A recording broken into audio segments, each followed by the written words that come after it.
at speed and power progressions for athletes. And anytime you're looking at any sort of speed and power progression, one of the important things is the technique that's being used. How you teach that technique, when it is taught, the order in which you're teaching things all become critical when you're looking at speed and power development. And one of the main things in any sort of teaching, any sort of movement teaching, is really the individual's readiness to learn. And there are three main factors that are going to contribute to somebody's ability to learn a technique. Actually, I guess maybe there's four if we count your ability to actually do the teaching. But first of all, there's the person's understanding of what it is they're supposed to be doing. So there's an educational component. They need to understand what the technique is about. What prior experiences can you draw on to teach them these movements? You know, what analogies can you make to other types of movements that they've done in the past?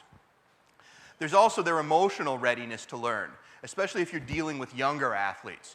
So if you do anything with little kids, some of them just aren't emotionally ready to learn how to do different types of exercises.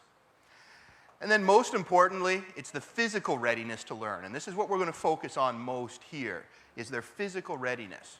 Because many techniques, and this is from an introductory level right through to elite levels, many of the errors that are made in technique are simply physical errors, meaning that the athlete or the individual either doesn't have the strength or the flexibility to do the movement properly.